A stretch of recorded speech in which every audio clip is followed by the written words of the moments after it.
એક જણાને જમરાજા લેવા આવ્યા, ઓલો ઓફિસે બેઠેલો,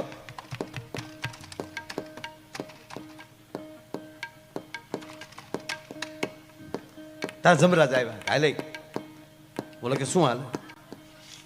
હું એકદમ બરાબર છું, ઓલરાઈટ છું. ઓલરાઈટ નો દીકરો થવામાં મારી ઈચ્છા એવી છે કે ઓલરાઈટ છો ને હમણાં લઈ જાવો છો, ભાગ્યા તૂટ્યા વગીરનો કંપની ફિટિંગ પાછો લઈ જાઓ મારે, એસેમ્બલ નહીં, સ્ટેન્ડ નાખેલું ને એવો નહીં.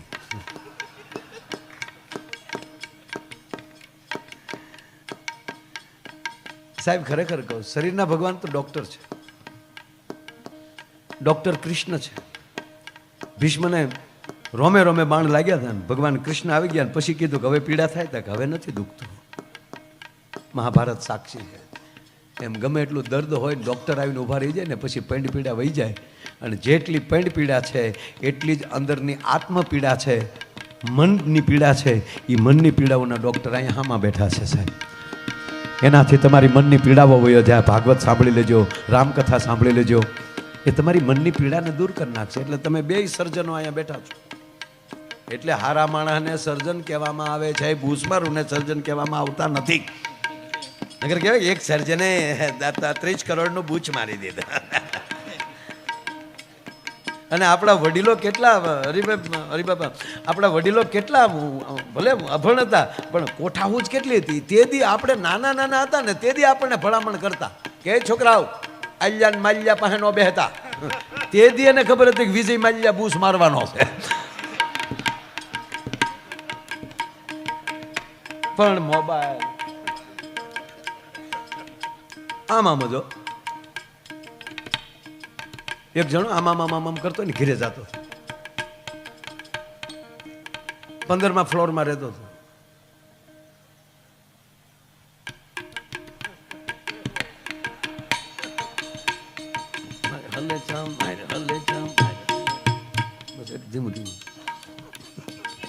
વગાડો તો એમ કઈ જરૂર નથી, ટેસ્ટથી સાંભળજો. 15મા માળે રહેતો હતો. આમ કરતો ગયો, લીપ બોલાવી, લીપ્સ આવી, આમ કરતો અંદર વહી ગયો. 15મા માળનું બટન દબાવ્યું, દરવાજો બંધ થઈ ગયો. એ આમ લીફ ઉપડી, પણ વચ્ચે કોકને આવું જવું એટલે બટન દબ્યું હોય ને. એ 8મા માળે કોકે બટન દબેલું, ત્યાં લીપ્સ ઊભી રહી. આને એમ કે 15 થઈ ગયા. એ આમ કરતો ઉતરી ગયો. જવાનું હતું 15:45માં, 8:45નો બિલ દબાવ્યો. એ જ ખૂણાનો ફ્લેટ. અંદરથી બેને આમ કરતા દરવાજો ખોલ્યો. ઓલો આમ કરતો અંદર વહી ગયો. એ આમ કરતો સોફે બેસી ગયો. ઓલા બેન આમ કરતા રસોડામાં વહી ગયા. એ ઓલા સોફે બેઠો તો ઓલા બેન આમ કરતા પાણી લાવ્યા. ઓલે આમ કરતા પાણી પી લીધું.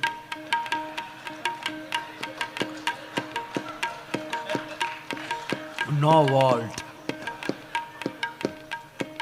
પાણી પી લીધું. બેન પાસે આમ કરતા રસોડામાં વહી ગયા. બેન રસોડામાં, ભાઈ સોફામાં. હવે હતો 15:45, બેઠો હતો 8:45માં. સમજી ગયા ને? એમાં 8:45 આવ્યો. એ આમ કરતો જ આવ્યો અને એને ડોરવેલ દબાવ્યો. ડોરવેલ 8:45, 15:45 દરવાજો ખોલ્યો અને 8:45, 15:45 જોયો તો 8:45 કહ્યું કે ઓહો મારે મોબાઈલમાં કોકની ઘીરે અવાઈ ગયું. સોરી કરીને મૂળ મુદ્દો વયો ગયો. બોલો લ્યો. હા એને બુદ્ધિ ન કહેવાય બાપ. હે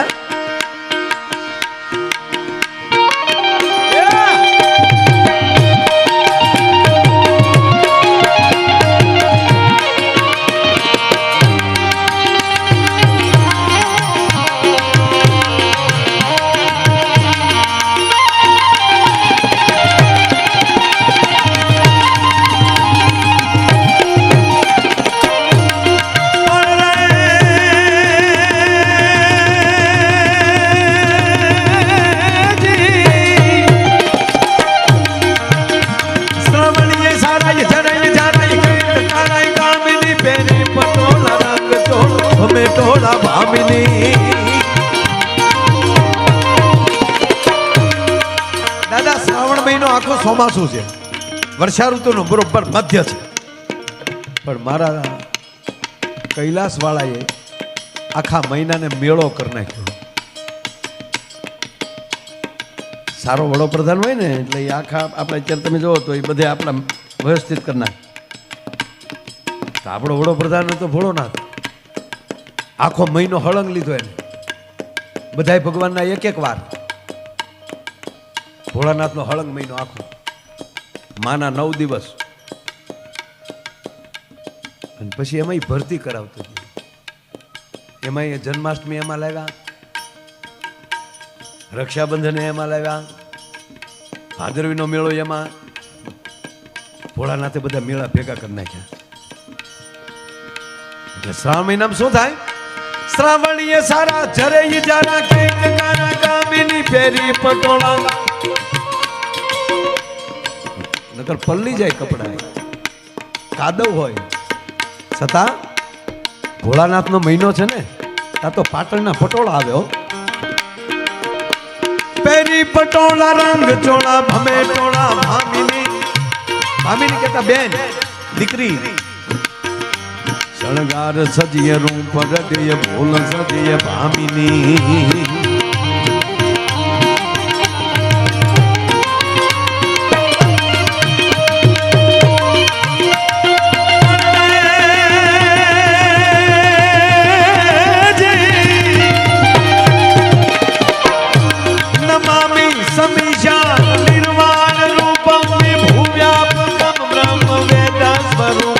નિજમ નિર્ગુણમ નિર્વિકલ્પમ નિર્હમ સિદાકાશમાકાશ વાસમ ભજેહમ.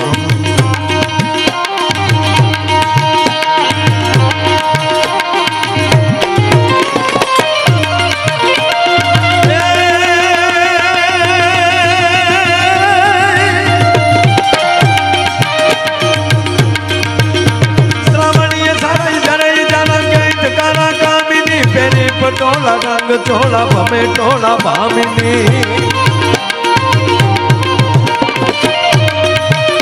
શણગાર સજીએ રૂપ રજીએ બોલ સજીએ ભામીની. ભરપૂર જોગન માય ભમન કહે રાધા કાનને કહે રાધા કાનને જી કહે રાધા કાનને જી કહે રાધા કાનને. એ મારું મન મોર બની ધન લાડ કરે, મન મોર બની ધન લાડ કરે.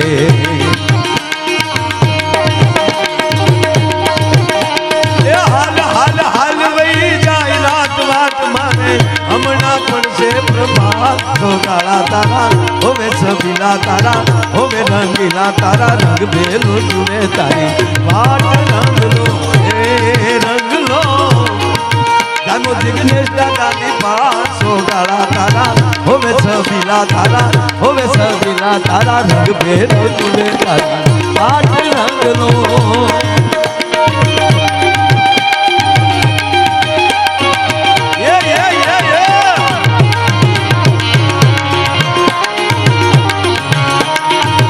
અને હાથ દિવસ વ્રજની ગોપીઓ બાપુ હો વરહ કાઢી. એ રંગ રસિયા તારો રાહડો ભાળી આ ગામને સેવાડે બેઠા. ઓલી ગોકુળની ગોપીઓએ તારી હાટું તો કામ બધા મેલ્યા હેઠા. ઓલી ગોકુળની ગોપીઓએ તારી હાટું તો કામ બધા મેલ્યા હેઠા. તને બરકે તારી જશોદા માં છો ગાળા તારા હોવે સબીલા તારા હોવે રંગીલા તારા, રંગ ભેદો જુએ તારી આટ રંગલો એ રંગલો. જાનો કાળંદરીને કાચો ગાળા તારા હોવે સબીલા તારા હોવે રંગીલા તારા, રંગ ભેદો જુએ તારી આટ રંગલો.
તારા ઓવે સબીલા તારા ઓવે રંગીલા તારા રંગ ભેરો જુએ તારી હાથ રંગલો એ રંગલો જાનો કાળા દરીને કાઠો ગાળા તારા ઓવે સબીલા તારા ઓવે રંગીલા તારા રંગ ભેરો જુએ તારી હાથ રંગલો એ રંગલો